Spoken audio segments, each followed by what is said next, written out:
Welcome to the recorded version of Practical Alzheimer's Solutions for Caregivers, part of the Family Caregiver Support webinar series brought to you by the American Society on Aging and a generous sponsorship from Home Instead Senior Care. Our presenter today is Dr. Amy Dupree. Dr. Dupree, a gerontological social worker, is an internationally renowned expert on lifestyle issues relating to caregiving, retirement, aging, and family dynamics.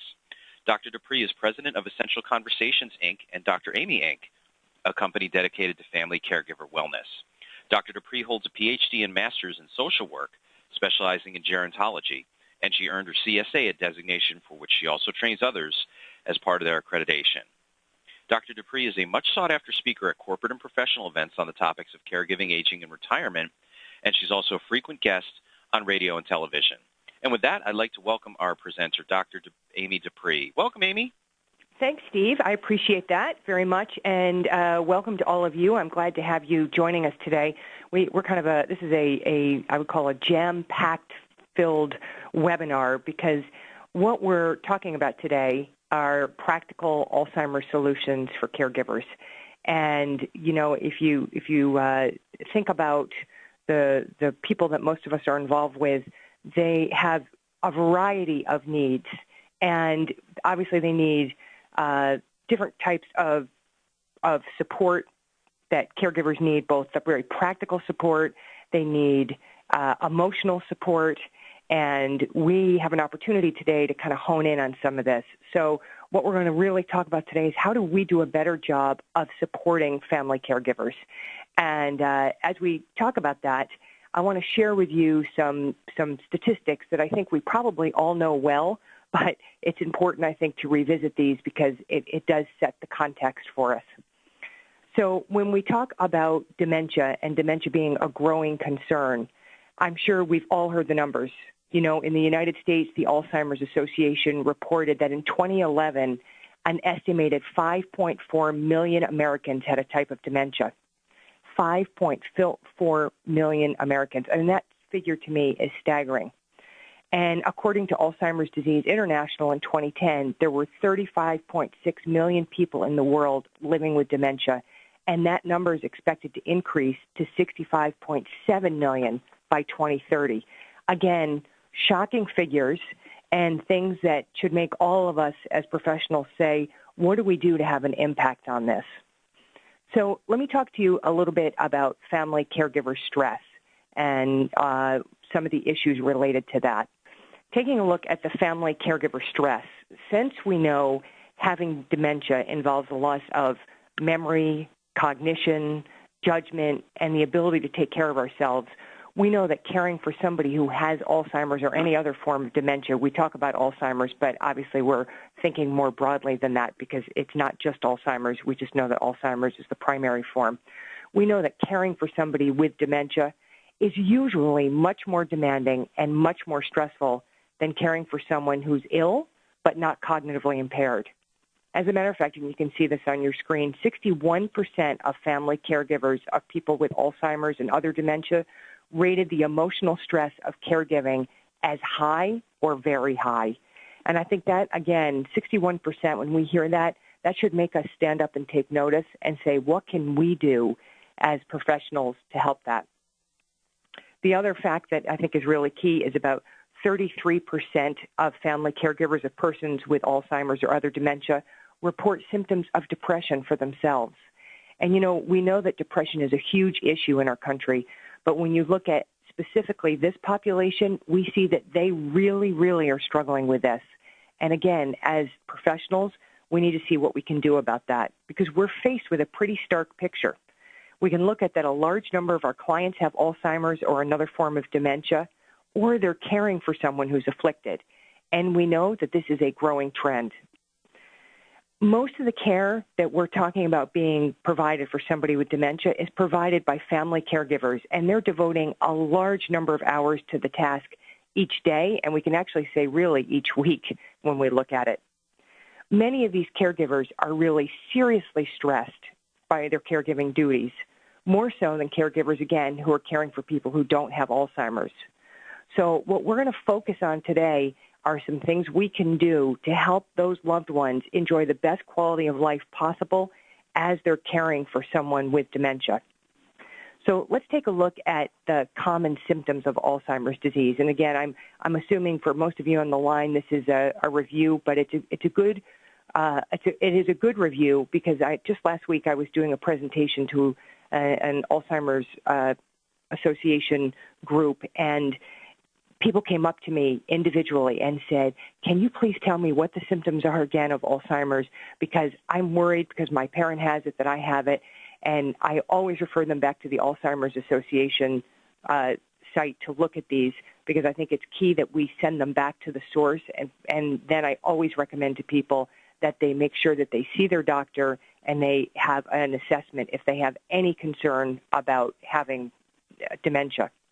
So as you see on your screen, you have there the most common symptoms of Alzheimer's disease. Memory loss that disrupts daily life, and I think that's the key, because as people get older, they start to worry that their memory loss is Alzheimer's when it perhaps is just age-related memory loss. And certainly a lot of the memory loss many of us experience has nothing to do with Alzheimer's. There's also difficulty completing familiar tasks, the challenges with planning and problem solving, and these are the things that really start setting dementia apart from just typical memory loss. So the idea that, you go to make coffee and you can't remember how to use the coffee maker, or you're planning a trip to the grocery store and you no longer can remember how do you get to the grocery store. All of those things are really key signs that it's not just normal age-related memory loss. Confusion with time and place starts to happen for many people, and as well, trouble understanding what they're seeing. So things that, again, were typical visual images that they would have been able to understand, they can no longer understand. Misplacing things and losing the ability to replace steps. Again, this is the retrace step. This is not the idea of you have your glasses on your head and you no longer can remember that your glasses are on your head.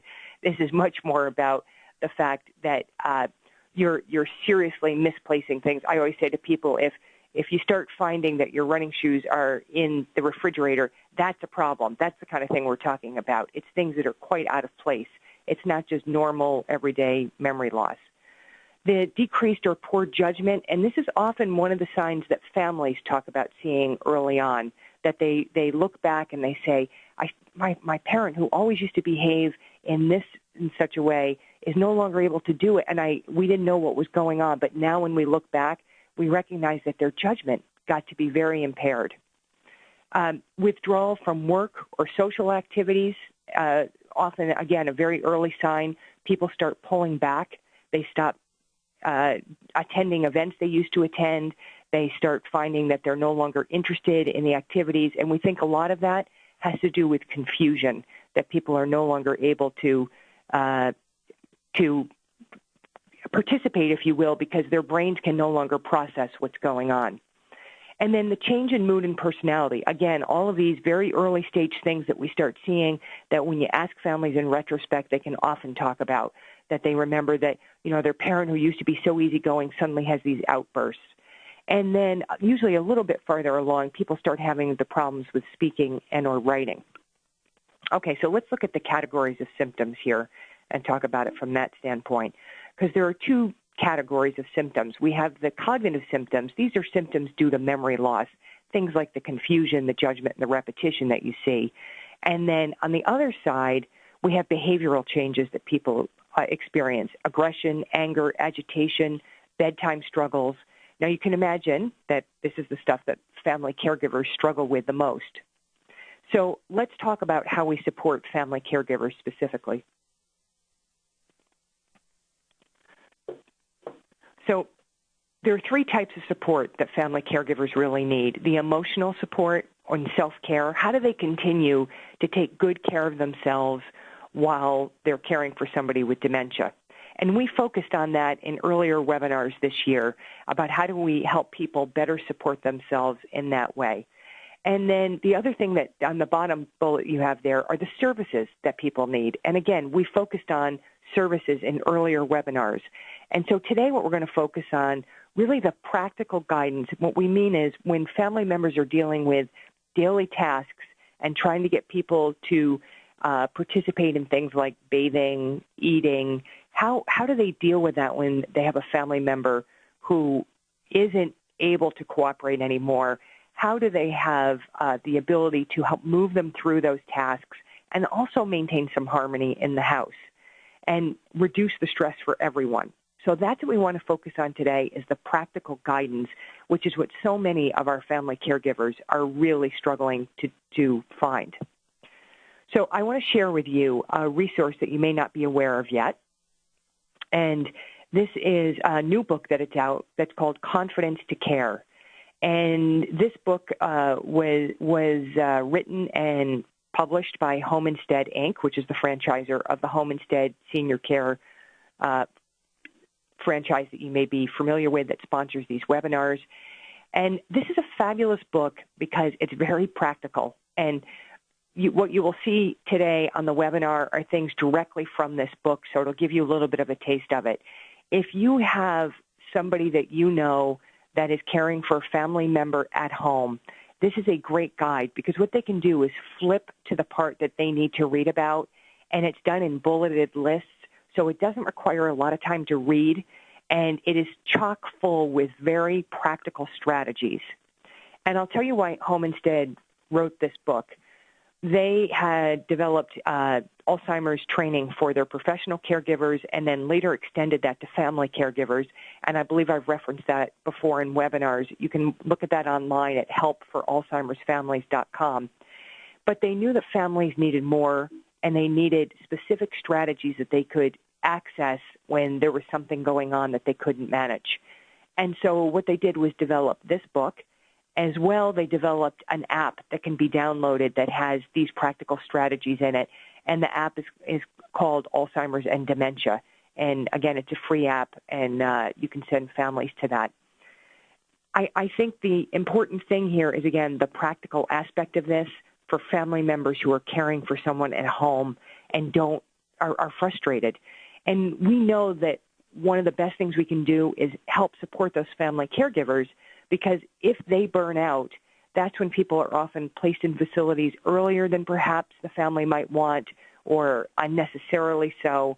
It doesn't mean that being placed in a facility is always a bad choice. We know sometimes it's the best thing, but we want to make sure it's done for the right reasons and not because caregivers don't have the skills that they need. So the next screen, you'll see the chapters of the book. And there's a chapter on each of these topics that you see on the screen. And again, there's also a section on activities of daily living. So all the way from the aggression and anger, agitation and anxiety, bedtime struggles, these are all the very common problems that we know that family caregivers are struggling with when they're caring for somebody with dementia. And certainly wandering is part of that. Every chapter, as I said, has plenty of strategies and tips for better managing these behaviors that are typically exhibited by someone who has Alzheimer's disease. And one of the nice things is that every chapter begins with a very poignant family caregiver story. And those stories really help set the stage, and I think it helps people relate to what's going on. Okay, so let me tell you what we'll focus on today, because obviously I can't share with you information from all of those chapters today. But what we are going to talk about are some common challenges. And so we're going to focus in on bathing, bedtime struggles and sleep problems, and false accusations and paranoia. And we'll go through and I'll give you some of the practical guidance that's right from the book so that you can see what's in the book and see if it's useful for either you or the family members that you're working with. Okay, so let's start with that. And I want to share with you a letter that one woman wrote about the challenges of bathing and how she coped. So here's a great example of a family story. Even at the very end, Daddy always tried to make other people laugh and smile. But those last years, he needed 24-hour care. He didn't know whether it was day or night. If no one was there, he'd start taking the photo albums apart, page by page. And he would hold on to his dog tightly in bed to keep him from leaving. When the dog would finally run away and hide underneath the bed, Daddy would try to prod him out with his cane. But Daddy really became aggressive when you pushed him to do something he didn't want to do, mainly with personal hygiene things. That last year, it got to be more and more difficult to change his clothing or to shave or bathe him. You'd have to hold his hand and his feet, and no one could do it alone. His caregiver started giving him bed baths because he became so combative in the shower. He gained a reputation for being a problem patient, so sometimes they didn't change him. I spent all my time with him, and I also paid round-the-clock professional caregivers. His caregivers would coax him to eat and take him for walks. I would sing to him. He loved the Redskins, so I would sing the Redskins fight song and get him to make eye contact with me and sing along. That was the only way I could get him to calm down when we had to clean him. So I think that's an excellent example of the stories that we hear from people. Now, let's talk about the strategies. Because I'm sure if a client of yours is caring for somebody with Alzheimer's, that story sounds very familiar to them and to you, and it's very stressful. We know that people with Alzheimer's disease often resist bathing. They often won't remember they need to wash, and what happens is bath time becomes an extremely emotional and scary experience, both for the person who has the dementia and for their caregiver. So one of the best pieces of advice that we can give people is to remain calm, as patient as they navigate this process. Confidence to Care offers 10 success strategies that help reduce the stress around bathing. And I'm going to share those with you, and you see them on the screen, and we'll talk about why they're important. So one of the things that really seems to help is to set a regular time for bathing, and at the same time to lay out everything that the person needs. So that means towels, washcloths, soap, shampoo, fresh clothes. And then to encourage the caregiver to just gently lead mom to the shower and to walk her through the process, assisting when needed. What one caregiver said, which is so true, is once a routine is established, it really gets easier. Another tip is to give mom simple choices. For example, asking, would you like to take a bath or a shower? Or do you want a bath now or after breakfast? These kind of choices will work with some people, obviously not with others. And one of the things about these strategies is we know that sometimes they work one time and they don't work another time, which is why there are a lot of strategies. It's obviously very important to make sure the bath is really comfortable, that it's not either too hot or too cold. This has to be a pleasant experience or the person is not going to want to do it. Oftentimes it helps if you have the person hold on to something. It could be the shampoo bottle, it could be a washcloth, but often that creates a bit of safety and a bit of comfort for the person. And obviously it can be very, very important to cue the person step by step by step. So for example, mom, you might want to put your foot in the shower now your other foot. Okay, I'm going to turn the water on. I found this with my mother who had dementia from stroke, that if I slowed down and took her step by step in both what she needed to do and what I was doing with whatever we were doing, not just bathing, but whatever, that she would respond in a very calm manner and could follow me. I think a lot of times caregivers, understandably, are in a rush because they have so much going on, and yet they have to slow down and they have to take the person step by step if they're struggling. Okay, let's look at some more strategies now. Another idea is to have activities ready if the person becomes agitated when they're in the bath. So, for example, play some soothing music or suggest that the caregiver sings with them or to them. And if the person resists bathing, it's really best to just distract them and to try again later. It makes no sense to try to push this. Obviously, the person's dignity and privacy are key. So one of the things that we have to remind people is if they're helping their parent, it's really better if they can have a same-sex child or person who's familiar to them help to really preserve the person's dignity and privacy. And just it's very hard on caregivers often to be bathing somebody a parent who's of a different gender. It just adds to the stress of all of this. And then a shower chair can be helpful if you find that the person's mobility is limited or they have problems standing, or modifying, if possible, the home bath to create a walk-in bath. Anything that creates comfort, familiarity, a routine that takes away the anxiety of this will be helpful. And then finally, for some people, offering a reward can be helpful to get them in the shower. Something like, you know, Mom, after you shower, I thought it would be fun if we went to the park and took a walk around the park.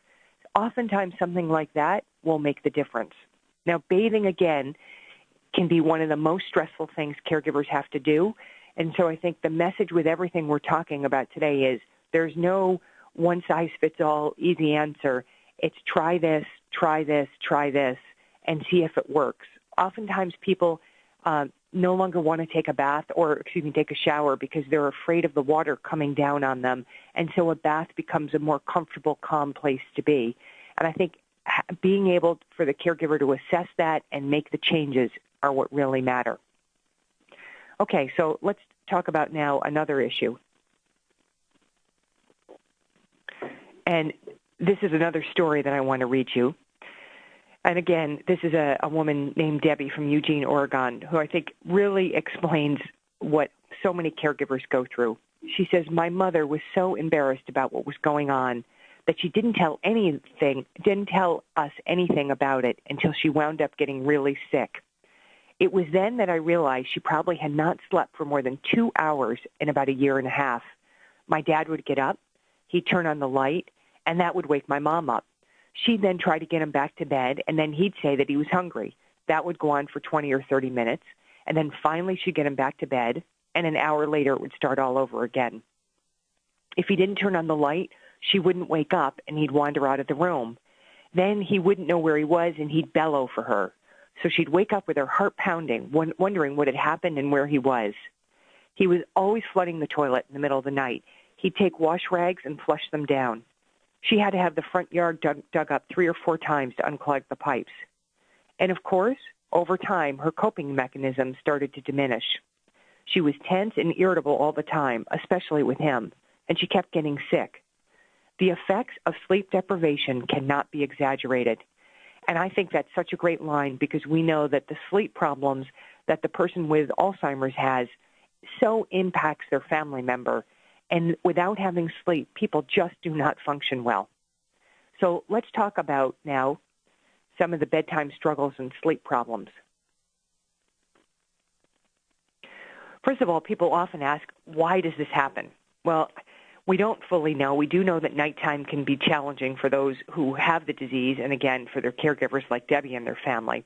And if you think about it, we all tend to be worn out by the end of the day. But for people with dementia, symptoms can appear to worsen in the evenings. At the same time, people with Alzheimer's disease may start confusing day and nighttime, and of course, that causes sleep disturbances, and it changes in the part of the brain that controls their circadian rhythm. When it comes to bedtime, there are really a number of issues that seem to affect someone's ability to sleep. Alzheimer's disease can trigger changes in the part of the brain, as I said, that control their circadian rhythm. And so that's our waking and sleeping cycle. So if that happens to the person, it's very, very challenging. And that also can be obviously then challenging for the person whose circadian rhythm is normal and not getting any sleep at all. It really becomes like a torture. So the first thing we always want to do is make sure that someone who has Alzheimer's has been evaluated by a physician for the common causes of sleep disturbances that can be pretty typical with age, not necessarily related to the Alzheimer's at all. So things like sleep apnea, restless leg syndrome, side effects of medications, and then they also have to check for any undiagnosed acute illness, something like a urinary tract infection, or vague discomfort that could be caused by osteoporosis, arthritis, or another condition. So that's a starting point. Okay, now let's talk about other unmet needs that might be getting in the way. So if we're uncomfortable, think about it for yourself. If you're uncomfortable for any reason, it can affect your ability to get to sleep and to stay asleep. So the problem here is for persons with Alzheimer's disease, it's often really challenging to communicate what's going on. They may not be aware of it. They just know they have discomfort, but they can't verbalize what it is. So we need to encourage caregivers to be vigilant for checking for things. So, for example, on the physical side, do they have arthritis and are they in pain? Are they getting enough exercise? Are they drinking too much caffeine? Are they hungry or thirsty? All of those physical needs can get in the way of sleep. Obviously, if they have a bad dream, that can get in the way of having a good night's sleep too. And then emotionally, is the person depressed or are they upset for some reason? And again, monitoring depression in someone with dementia is very important. And then are they upset from something that happened socially, from an argument or from something happening with another family member? And then have there been any changes around the house? So perhaps there's been a significant shift in their surroundings and they're having trouble getting used to that. So helping caregivers do the checks in the physical, emotional, social, and environmental can be very, very helpful. But they also need some other strategies for dealing with this. And let's talk about what some of those strategies can be. It's usually easier to fall asleep at night when we've been active during the day. So getting activity going earlier in the day can be very effective. Everything from walking, gardening, helping with housework, exercising, receiving visitors or going to make visits. Anything that we can get people doing earlier in the day can be good. Flexible routines, and this is key. So you might have a caregiver who says the person that they love who has dementia always showers before bed. Well, if that's true, that's great. Go with that. But bathing also can be an activity as the dementia increases that, as we just said, takes up a lot of energy and can cause a lot of upset. So I think we have to give caregivers the message it's okay to change things up if someone's having a bad day.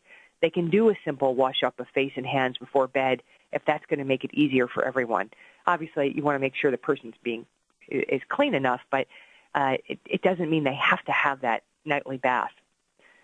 Sometimes what the person needs is reassurance that it's safe to go to bed. So that means making the room feel safe, which may mean not too dark, not too cold, not too hot. They may need a little light on. They may need a light off if the light's keeping them awake. All of these are important things about knowing the person that can help and being aware what might be going on that would interfere with them feeling safe to go to bed. Additionally, assessing the sleep space is key. So this means literally that the caregiver should lie in the bed and see it from that person's point of view. Is there a bright light that shines in the window all night long? Is there a mirror that reflects light and causes shadows that may be alarming? Is there some noise that you can hear when you're lying down that could disrupt the person? So really getting into their space can be a very, very good way to assess what's going on. And specifically while they're there, checking out the mattress and the bedding. Is the bed comfortable enough? Too hard, too soft? Is there too many blankets on the bed and the person's so hot that it's waking them up, or they're so cold because they're not enough? All of these things can really make a difference in helping the person sleep better. And then considering having either music near the bed or, perhaps something with a favorite soothing sound. There are certainly lots of noise machines now that just create white noise. So whether it's, a lullaby or familiar classical piece, something that gives the person comfort. Some of the sound machines have noises like crickets or rain that might be very soothing. Again, that has to be checked out because it could work the opposite way. The caregiver could also be advised to try singing a bedtime song or telling a story, something, again, that helps the person ease into the nighttime routine. Okay, let's look at a few more strategies on the next slide. It's important that night lights are placed near ground level. Sometimes rope lighting on the baseboards that lead from the bedroom to the bathroom can also help make it easier to find the bathroom at night and help prevent falls. So important that the person, especially if they're getting up during the night, has a safe route to the bathroom and can safely see where they're going if they get out of bed. Obviously, removing anything that's a tripping hazard, that could be a loose rug, it could be something just placed on the floor, but it's in the way of the path. Another thought, if it becomes a problem that the person is waking up and wandering, is considering either a bed alarm or a baby monitor. Sometimes those alone help the caregiver relax and sleep better. And for those of you who haven't seen the latest baby monitors, they're now visual. They're not just with sound. You can actually see the person. So that sometimes will give the caregiver comfort that they can roll over and look and see the person's there, by looking at the monitor. Don't withhold liquids. A lot of times caregivers do this because they're afraid it's going to make their parent or spouse get up during the night to go to the bathroom. Actually, what the evidence suggests is that people who don't have water before bed end up with a higher risk of nighttime leg cramps and other discomforts that wake them up and get them out of bed. So important that the person has enough to drink. And then making bedtime a time of comfort is important. It might be getting a rub or massaging their hands or giving them a back rub, tucking the person in with a hug and a kiss. Anything, again, that brings us back to comfort and safety is what's key. And again, this can help the caregiver relax more.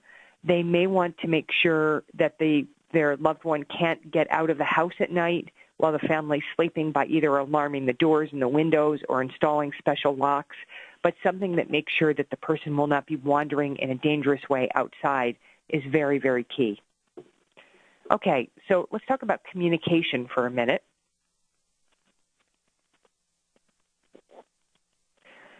Obviously, communication is key. And this is, again, from Confidence to Care, that caregivers are really advised to do these strategies. First thing is to plan ahead. So think about their loved one's comfort prior to settling down for the night.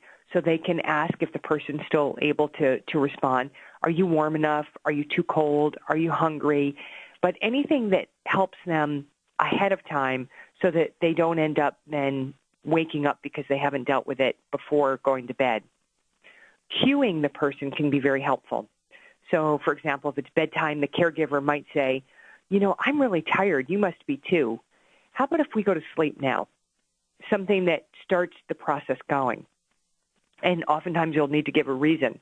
So we've had a lot of activity today, and we need to get some rest. Or we're going out tomorrow, so we need to go to bed now so that we make sure we have enough sleep before tomorrow. And again, providing comforting touches, we know that for persons with dementia, the touch can make the difference when it's a warm, gentle touch from someone they love. So I mentioned before, but the idea of a hand massage or putting hand lotion and gently rubbing them on the hands, or, a nice word, or if it's a ritual the person would appreciate, like a prayer before bed or something that helps them recognize this is part of the routine of going to bed. And then asking the person's opinion. Would you like hot milk or herbal tea before bed? Something, again, that gets them thinking about it, but gets them engaged, too. I think we have to continually remind family caregivers that this is not about doing to someone. This is about doing with someone, even when it appears that they don't have the ability to think things through. Okay, so besides communication, there's another section in the book that is very helpful, and that's a section on prevention. So this really helps avoid some of those problems. And again, this is in sections 2 to say, okay, these are great strategies to fix it, but is there a way to avoid this? So one of the things we know is setting up a daytime routine in advance can really go a long way towards preventing these problems at night. And there are 9 tips for caregivers which really can help here. So committing to helping your family member get up a little earlier each day. This may sound like a silly one, but we know that the longer the person with dementia is awake and engaged, the more likely they're going to get a sound night's sleep. So getting them up, getting them moving, getting them active is key. Winding down at the end of the day and looking forward to sleep. So this may, again, be a routine where the caregiver reads to the person, or they do a simple task like rolling yarn or looking through a picture book of favorite things. A hand massage, again, we talked about. Anything that sets the stage. Avoiding caffeine and switching to decaffeinated is really key. We know that really people shouldn't be having caffeine from noontime on if they're having sleep issues. And if you can get them off caffeine altogether, that might help. But, switching to decaf, eating chocolate earlier in the day, all of those things are good. Exposing the person with dementia to sunlight before mid-afternoon can be a very helpful thing to do.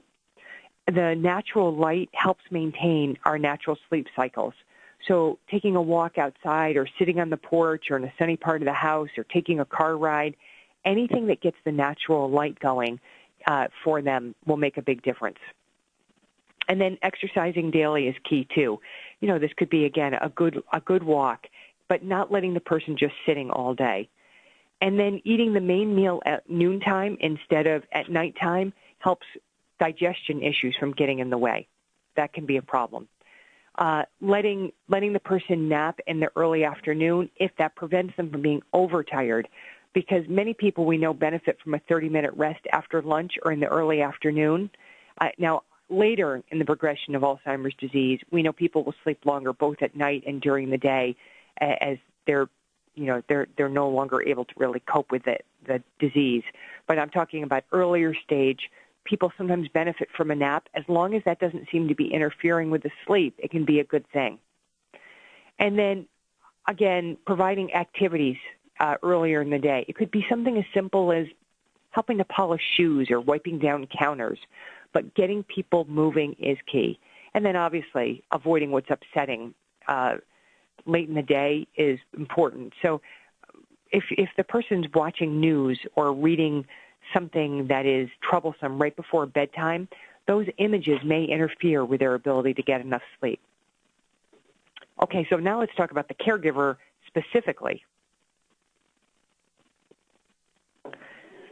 It's really important that the caregiver gets enough sleep. And so we need to encourage that as much as possible. We know that a lack of sleep for the family caregiver is one of the top reasons people with dementia are moved to residential care settings. Family caregivers put their own health at great risk if they kind of keep trying to do what's required without sleep. If you think about it, they're doing what 3 shifts of professional caregivers often do. So as professionals, we really need to reinforce to them the need to value themselves and to get the help they need. So if needed, they may need to remove themselves from their home to get some rest. Now, if they don't have the ability to check into a hotel, maybe they can stay with a relative or a friend or a neighbor while somebody else cares for their loved one. But get outside help before the load starts to have too much of an impact is really the message we need to deliver. Also, we can encourage caregivers to contact a home health care agency or non-medical organization to provide the person provide a person to stay with their loved one. In addition, we sometimes forget to mention that many assisted living communities offer short-term respite programs for persons with Alzheimer's so that their families can become familiar with the community and the family caregivers can use this time not only to catch up on sleep, but maybe to take a much-needed vacation. And then, of course, we have to remind family caregivers that they can also ask other family members. Sometimes they hesitate to do that. But the sleep issue is so important because it impacts not just the person with dementia, but the caregiver. You know, the bathing is frustrating and it's hard, and we want to make sure people are certainly clean and there's good hygiene. But this issue has far-reaching implications when people aren't sleeping.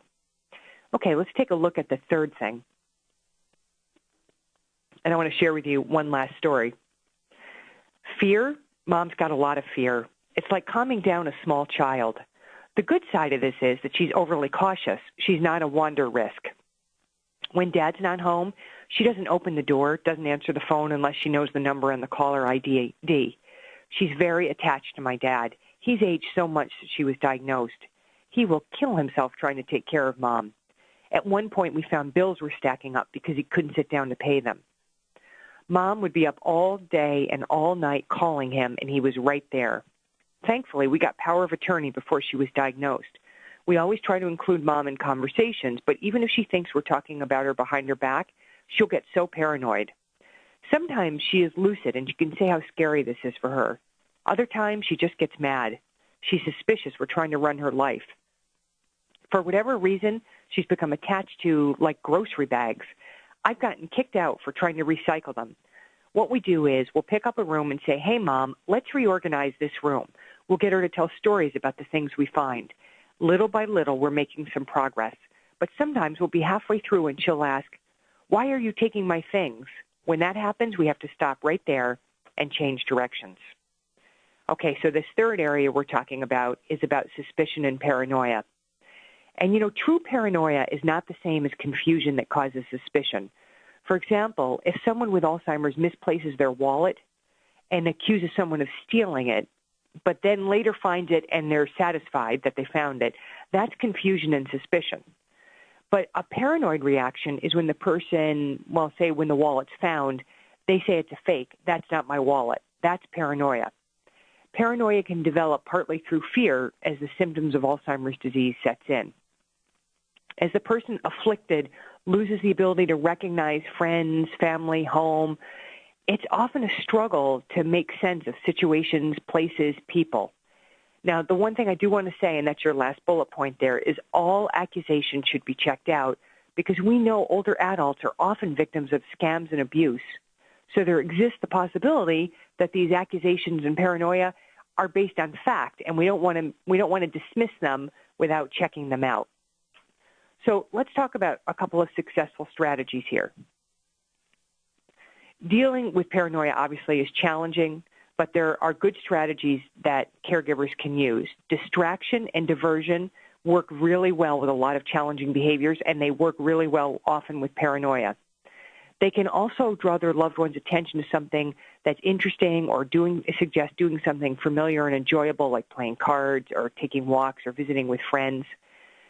If a caregiver or another family member or friend is accused of something they didn't do, they can help if they just calmly apologize and take the blame. Another tactic is to change the subject. If someone else is being accused, it can help to let the person with dementia vent for a few minutes and then just look for an opportunity to divert the topic. Okay, let's look at a few more strategies here. Calmly reminding the person where the item is kept, like jewelry, can help. It's also important to help people maintain their sense of control. This can help minimize their fear about losing independence, and we can really talk to caregivers about making sure they do that to not take away all the sense of control. So one way is to give the person perhaps a little bit of money to keep on their, either in their wallet and their purse, something that makes them feel they still have independence. Now, some behaviors are hard to ignore. Others can be ignored. For example, if somebody's doing something that's harmless, even if it's weird, but it helps them feel that they're keeping their things safe, tell the caregiver to let it go. It's okay they're doing odd things as long as they're not unsafe. They don't have to try to change the behavior. Planning social time by arranging outings or visits with friends who know about the paranoia and won't judge or criticize can help the caregiver relax and change the atmosphere. So if the person has a paranoid moment, that the caregiver doesn't have to become stressed out by that. As the disease progresses, we know that the everyday environment won't make sense anymore. And if caregivers need to make a change in living arrangement, it's important that they relieve anxiety of every step along the way. So one thing they can do is make sure that wherever the person with Alzheimer's is, they're surrounded by things that are familiar, whether it's pictures or art objects or something that makes it feel like home. Caregivers need to be reminded, too, that if the behavior becomes too problematic, they really should seek out a psychiatrist evaluation to determine if medication would be helpful. And I think caregivers need to be encouraged if it gets to a point where it's really impacting the person they love who has dementia's quality of life. It's worth having the psychiatric evaluation for that. Okay, we're going to quickly just look at a couple of the communication tips for this one. And these are tips I really encourage you to share with family caregivers about not arguing, don't accuse, don't tell them they're acting crazy or paranoid, showing the support. Families often struggle with doing this because they're looking at someone who looks the same as they did prior to the dementia, and it's hard for them to remember that the person they love's brain no longer is thinking clearly. So we need to remind them, although your dad looks the same, his brain isn't working like he used to. So that's why I'm suggesting these strategies for you. And there's a few more in the next screen I want to share with you. Reassure and validate. So I think, recognizing, as it says there, dad may use the paranoia as a way to cover up memory loss. Somebody took it is easier than I can't remember. So again, reassuring, validating the feelings, apologizing and taking the blame, which can be hard for people to do, and they're worried their parent's going to think they're actually stealing. But often that done with a quick redirect to something else will help calm down. And I think getting the caregiver to recognize this is all about getting the person to relax and calm down. It's not about being right or accurate. And I think if caregivers buy into this is about calm and this is about a harmonious situation and relaxation. It's not about right and wrong. And then finally, the prevention on this one. It's a good idea to figure out what's causing the triggers if people are being triggered, and forewarning visitors in family and friends can really help, because people then feel better that they're not embarrassed by this behavior. Steve, can you click to the next slide for us? And then avoiding crowds and busy and loud places can make a big difference. Oftentimes that increases the suspicion. Keeping the house orderly just keeps the mental environment more quiet and orderly. Oftentimes people have hiding places that are common, so having the caregiver check those on a regular basis, as well as checking the trash to make sure something important is not being thrown out, because we all know stories of very important things being thrown out. Having spare sets of things that are key, like eyeglasses or hearing aids, may be important. It makes replacement quicker, and it helps keep the person engaged more if the first set is lost. Oftentimes, people lose or hide their glasses and can't find them for a long period of time. And then, obviously, keeping valuables out of the way can make a big, big difference in this. Okay, and then finally on this area, help for the caregiver. As we heard with Mary's, that last story I read you with Mary's family, we know that these things can take a toll on family caregivers, in this case, her dad especially. So journaling can make a difference, finding a place to share feelings, joining a support group, reading up on Alzheimer's disease and seeking professional advice and support can make a huge difference for the caregiver. When they understand what's going on, they often can handle it better. Renting a favorite movie, scheduling coffee, anything that gives them a quality of life back, even for a little while. I often talk to caregivers about doing this in 15-minute blocks to start, and having 2 or 3 times during the day that they take 15 minutes and get a break while the person with Alzheimer's is sleeping or happy in front of the TV, and they can go into another room and just breathe and do something they love. Anything that helps them remember they have a quality of life separate from this. And then obviously making sure they take care of their own health, keeping current with doctor's appointments, taking their medications are really key. So those are 3 areas we just went through. Let's talk now about how we can help family caregivers. One of the best things that we can do to help caregivers is to understand that they're going to have to change to be successful in this role. For example, what I mean is, if the person with dementia is talking about her mother who's deceased, the role of the caregiver is simply to validate the feelings rather than trying to bring this person back to reality that their mother's dead. By being in their moment, caregivers will have a better opportunity to have more harmony and feel more successful. So getting caregivers to switch off of right and wrong to harmony and calm is one, again, it's hard for them to get, and it's one of the greatest things we can reinforce. One family caregiver said that what we need to do is let people know that caring for someone with Alzheimer's disease is doable. And that was actually a quote that I think is a great quote. In addition, you see the next bullet that says, one size does not fit all. So this is a great line from a caregiver. She wrote to say, I was advised by some not to travel with Dad, who had dementia, but Mom was still in good health. So we made trips to Florida, to the East Coast, and to the northern part of our state. We traveled into the last month of his life. It was a real treasure. So again, it's very individual. What works for one does not work for another. I think it's excellent advice to tell caregivers to do what they can, when they can, for and with a family member with Alzheimer's disease, that just enjoy life. They don't have to hold back on this. They'll likely build those memories that will go on a long time, as the bullet says. And I think that's one of the key things we can tell people. Don't stop living. There are opportunities to continue to enjoy life with the person who has dementia as well as on their own. Okay, finally, just a couple of resources before we go to Q&A. The book I mentioned to you, Confidence to Care. Another resource that's fabulous is the Best Friends Book of Alzheimer's Activities by David Troxell. It's a fabulous resource. Help for Alzheimer's Families is the website I mentioned to you, and then there are additional resources on homeinstead.com.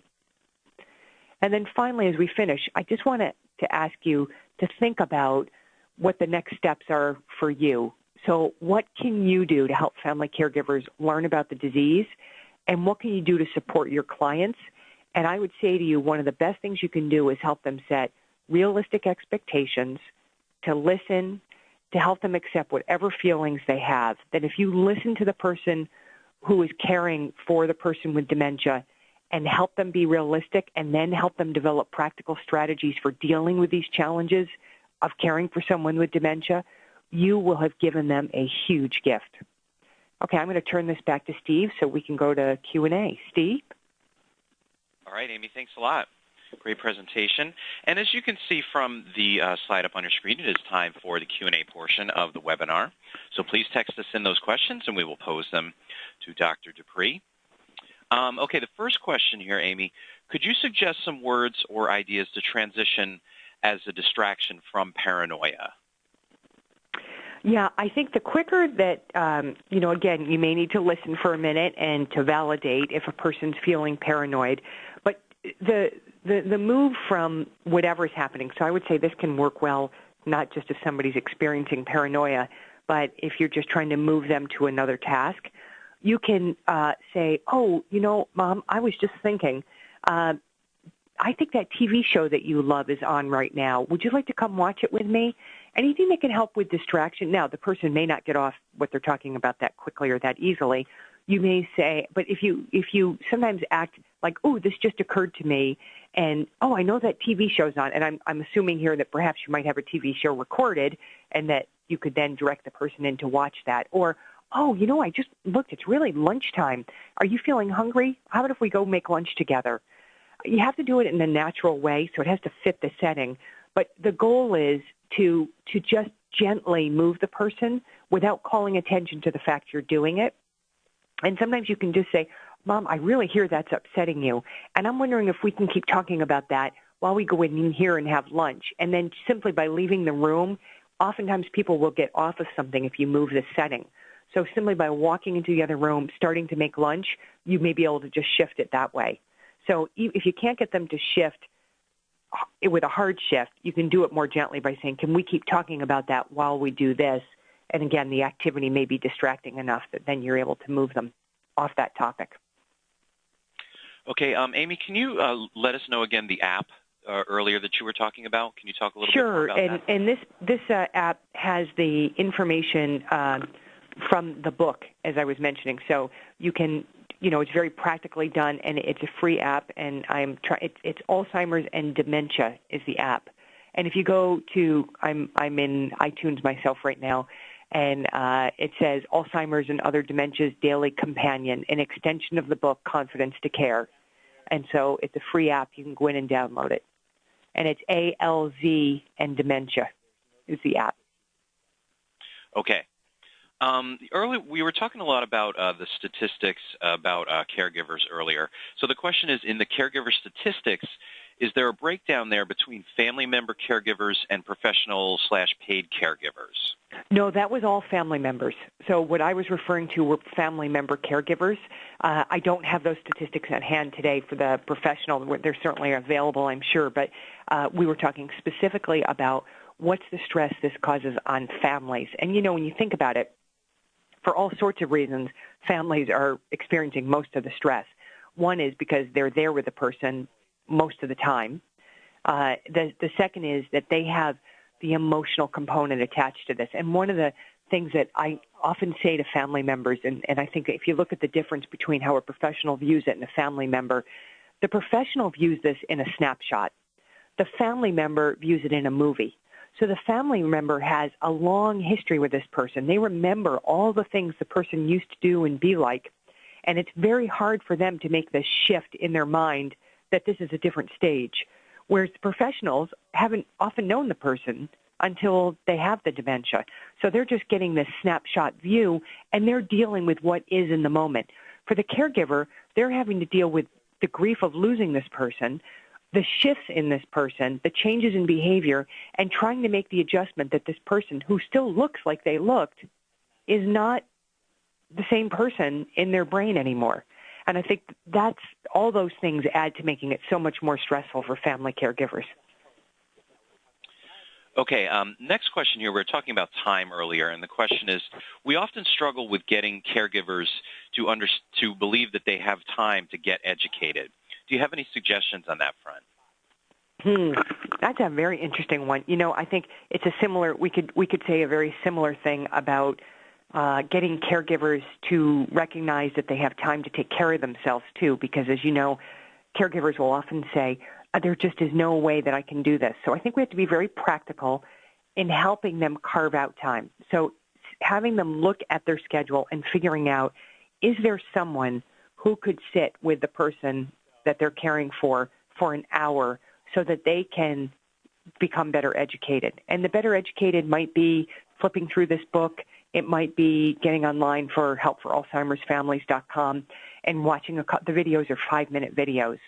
I think it's about breaking it down into manageable time chunks. So if you said to the person, could you spend 10 minutes a day getting educated? They'd probably say yes and say, okay, let's talk about just doing 10 minutes at a time. Because the beauty about a lot of things, whether it's online or this book or the app, is you really can look at them pretty quickly and just choose one thing you're focusing on.